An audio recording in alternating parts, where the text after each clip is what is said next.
So what distinguishes Dark Phoenix against the rest of the X-Men films? Well, it's the first time we've had a female protagonist. Well, center stage, female lead. I think, as you said earlier, it's everything that Simon really sort of loves about the X-Men universe in terms of the relationships and the characters, how they relate to one another. So it's a very character-driven piece. And then, of course, there is moments of great spectacle, like the opening of the film, and for sure the last act is pretty intense. And yeah, I think it's even the way he approached shooting it, you know, sort of there's not like your classic sort of epic sweeping camera shots, crane shots. I mean, they are used, but sparingly and for the right moments. A lot of it's shot handheld and camera on the shoulder, and it's very intimate. Fantastic. I'll go with that. Yeah, you're good with that. Fantastic. And then, for someone who hasn't seen an X-Men film before, how would you convince them that they can still come and see Dark Phoenix? I think this is a film that if you took all the superpowers out of it, it's about a family. It's about, they all live together. They've been living together for years. And one of the members of that family, the daughter, the sister, the wife, she is ill. She's unwell and mentally so. And it's about that family and the extended family trying to figure out how to help her, how to cope with that, and how it tears that family apart from the inside. I'm going to ask the EW.com questions now. Okay. All right. Okay, gentlemen. Did you two immediately have chemistry when you first met each other on First Class? We actually met each other almost 20 years ago on Band of Brothers. And I would say there was immediate chemistry. There was respect. And then we met on the road on a couple of scooters. Yeah, you terrified me. Yeah, I thought I was being like, chased by a drug dealer. For ages. I was like, hey, you know me? No, really. I couldn't see under the helmet, so I just said, no, no, no, no, no, no, no, no, no, no. And And you I was like, speed what? off at the lights again. It's me, it's Fassbender. I was like, oh, dude.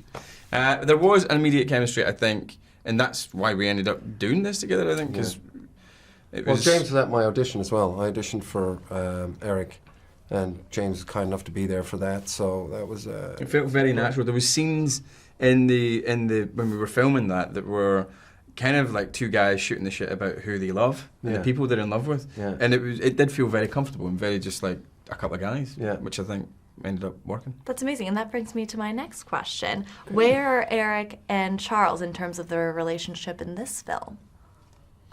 I think it's on ice a little bit. They've kind of decided to sort of just go, you do your thing and I'll do my thing. Yeah. Kind of sort of annoyed each other. They've annoyed each other into, let's not talk for a little while. Yeah. I still love you, but let's just not see each other for a little while, okay? Yeah. Don't call me Need until some space. it's absolutely necessary.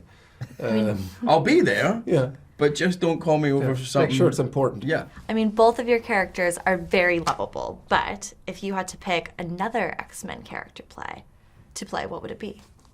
Mystique. Emma Frost. Got it. Amazing. And how was Simon Kinberg as a director? This was his directorial debut. It was great. I mean, he kind of picked up from what he was like as a writer and producer, which was very chilled, very informed about what he's doing, and also very collaborative. So I was a little nervous for him, I got to say. It's to start, your first film with something this size, it's quite daunting, but he was very relaxed, very patient, seemed to have good, vocabulary for each of the departments. There's a lot of people, 500 crew members, and had a very clear vision about what he wanted of the film. Great, and that brings me to my last question. What was the most fun action sequence that you were able to shoot in this film? Train stuff. Train stuff? Train stuff. Yeah, that same sequence for me. We actually managed to make, I was about to say Malcolm. We actually managed to make Charles, who's Malcolm, actually managed to make, put Charles in the middle. Maybe that's why I was thinking, because I was about to say in the middle. Okay, there you So go. maybe that's why I got Malcolm in the middle. Put Charles in the middle of the action sequence and use him, and let him use his powers to be a part of it. Because quite often I find you get into an action sequence and they go like, we need to get rid of Charles real quick, because he can just go, everybody be chill, and everybody will be chill. So we managed to work him into that in a cool way. Amazing. So was that your favorite memory then in the shooting process of this film? No. No. But it was my favourite action sequence, Great. to answer that original question. Perfect. I liked seeing Genosha. I liked, again, Simon's realization of that place. It was cool to see that would be, you know, the sort of place that Eric would dream up. You know, that's kind of like, in a way, his sort of end goal, finding a place where mutants can exist in safety under their own